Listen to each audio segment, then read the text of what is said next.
Assalamualaikum warahmatullahi wabarakatuh. Perkenalkan, nama saya M. Yunus Solehuddin, NIM 119 dari kelas EPPC. Ya, saya akan mempresentasikan hasil dari analisis yang telah saya lakukan dengan menggunakan estimasi data model fungsi produksi cap Douglas Frontier Stochastic pada produksi jagung di wilayah Madura. Pada uji FP Stochastic Frontier ini digunakan data produksi jagung di wilayah Madura dengan total responden sebanyak 120 orang petani jagung dengan menggunakan 5 variabel. Satu variabel dependen Y yaitu produksi jagung dan 4 variabel independen X, di mana X1 adalah variabel benih, X2 tenaga kerja, X3 pupuk kandang, X4 pupuk fosfat, dengan jumlah data keseluruhan sebanyak 120 orang petani jagung, di mana data ini telah ditabulasi atau telah dirubah dari data aslinya dengan dikalikan 2 digit angka dari NIM setiap mahasiswa. Kebetulan angka NIM saya 2 digitnya adalah 19. Jadi telah dirubah sebelum dilakukan pengujian. Nah, pada hasil analisis FP Stochastic Frontier ini didapatkan hasil sebagai berikut: the final MLE estimate R dan the technical efficiency estimate. Interpretasinya, hipotesisnya yaitu apabila H0 di lapang tidak ada kasus inefisiensi, H1 di lapang terdapat kasus inefisiensi. Jika nilainya itu lebih dari kode PAM, maka terima H1. Jika kurang dari kode PAM, terima H0. Jika T hitung lebih besar dari T tabel, maka terima H1. Jika T hitung kurang dari T tabel, maka terima H0. Interpretasi the final MLE estimate. Nilai LR test of the one set error pada data produksi petani jagung di wilayah Madura didapatkan hasil nilai LR test of the one set error itu sebesar 6,952, sedangkan nilai kode PAM-nya itu sebesar 5,138 dengan taraf kesalahan sebesar 5%. Hal ini menunjukkan bahwa nilai LR itu lebih besar daripada kode PAM, dan hipotesisnya ialah terima H1. Artinya di lapang terdapat kasus inefisiensi. Nah, selanjutnya interpretasi pada nilai gamma.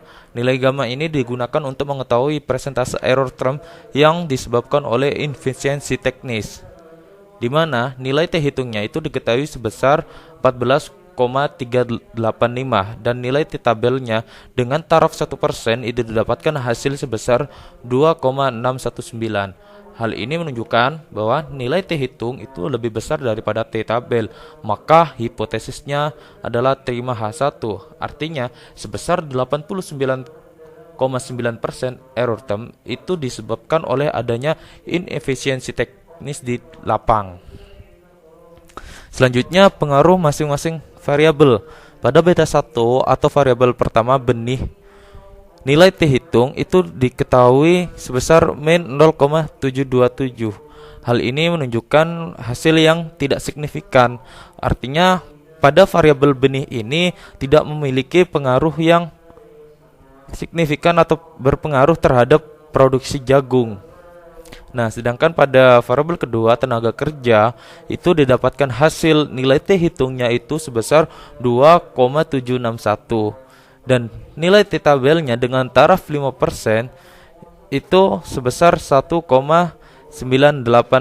Hal ini menunjukkan bahwa nilai T hitung pada variabel tenaga kerja itu lebih besar daripada T tabelnya, maka terima H1, yang artinya jika variabel tenaga kerja ini dinaikkan sebesar 1%, maka akan mampu meningkatkan produksi jagung sebesar 0,24%. Sedangkan pada variabel ketiga ada pupuk kandang, di mana hasil atau nilai T hitungnya itu diketahui sebesar min 2,523. Hal ini menunjukkan sama dengan variabel pertama tadi, yaitu tidak signifikan, artinya tidak berpengaruh terhadap produksi jagung. Variabel keempat yaitu pupuk fosfat. di mana nilai T hitungnya diketahui sebesar 3,709 dan nilai T tabelnya dengan taraf 5% sama dengan 1,980, mengartikan bahwa T hitung lebih besar daripada T tabel. Artinya jika jumlah pupuk fosfat ditambah 1%, maka akan mampu meningkatkan produksi jagung sebesar 0,45%. 0,45%. Selanjutnya, efisiensi teknis setiap petani. Produksi jagung yang dilakukan oleh setiap petani bisa dikatakan efisien secara teknis apabila nilai efisiensi teknisnya itu lebih dari 0,8. Dari 120 petani berikut, petani yang termasuk inefisiensi teknis sebanyak 105 petani dan yang termasuk efisien secara teknis sebanyak 15 petani jagung. Secara rata-rata petani jagung di wilayah Madura ini masih mengalami inefisiensi teknis dengan nilai rata-ratanya 0,63 dan ini kurang dari 0,8. Nah, ini ada tabel urutan responden petani yang tergolong masih inefisien dan yang sudah efisien, di mana totalnya yang mengalami inefisiensi teknis di lapang itu ada total 105 petani dan yang sudah efisien secara teknis itu ada 15 petani. Baik, itu saja yang bisa saya sampaikan. Kurang lebihnya mohon maaf. Wassalamualaikum warahmatullahi wabarakatuh.